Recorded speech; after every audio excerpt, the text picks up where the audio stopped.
मी आज बनवली होती सगळ्यांच्या आवडी चिकन बिर्याणी. इथं मी अर्धा किलो चिकन स्वच्छ धुवून घेतलंय. त्याच्यात दही, अद्रक, कोथिंबीर, पुदिना, मिरची, लसूण याची पेस्ट घालून घेतली. नंतर चिकन बिर्याणी मसाला, शाही बिर्याणी मसाला, कस्तुरी मेथी, लाल मिरची पावडर, थोडासा चिकन मसाला, हळद आणि चवीनुसार मीठ घालून हे मॅरिनेशनसाठी अर्धा तास ठेवून दिलं आहे. आणि टोपात पाणी घेऊन खडे मसाले, कोथिंबीर, पुदिना, लिंबू आणि मीठ घालून त्याच्यात स्वच्छ धुतलेला बासमती तांदूळ घालून घेतला.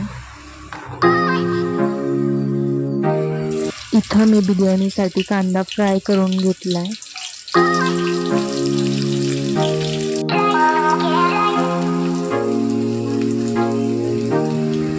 कांदा मी फास्ट गॅसवरतीच फ्राय केलेला आहे.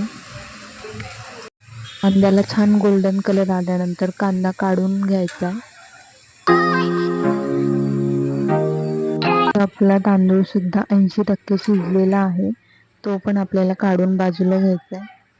त्याच तुपामध्ये तेल घालून मी उभा चिरलेला कांदा घालून घेतलाय. कांदा व्यवस्थित परतून घेतल्यानंतर मी मॅरिनेट केलेलं चिकन घालून घेतलंय. चिकन 2-3 मिनिटासाठी व्यवस्थित परतून घेतलंय.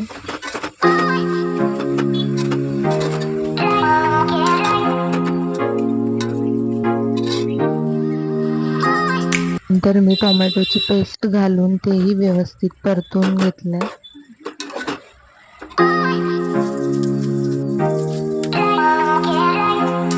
चिकन आपलं छान असं परतून झालेलं आहे. आता आपल्याला लेअर द्यायची आहे. इथं मी बारीक चिरलेला कोथिंबीर आणि पुदिना घालून घेतलाय. नंतर त्याच्यावर राईस घालून घेतलाय. व्यवस्थित लेअर लावून घेतली.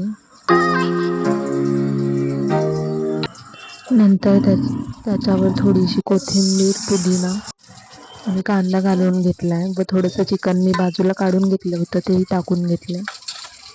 त्यानंतर पुन्हा राईसची लेअर देऊन घेतली आहे आणि कांदा, कोथिंबीर, पुदिना हे सगळं व्यवस्थित लावून घेतलं आहे वरतून. आणि अर्ध्या तासासाठी स्लो गॅसवर मी एक तवा ठेवून त्याच्यावर हा टोप ठेवला आहे आणि त्याच्यावर एक जड वस्तू ठेवून दिली आहे. अर्ध्या तासानंतर मस्त आपली चिकन बिर्याणी रेडी झालेली आहे. तुम्ही बघू शकता एकदम मोकळा राईस झालेला आहे. मस्त अशी इथं आपली चिकन बिर्याणी रेडी झालेली आहे. तुम्ही पण अशी रेसिपी नक्की ट्राय करा आणि आपल्या चॅनलला लाईक, शेअर आणि सबस्क्राईब करायला विसरू नका. चला बाय.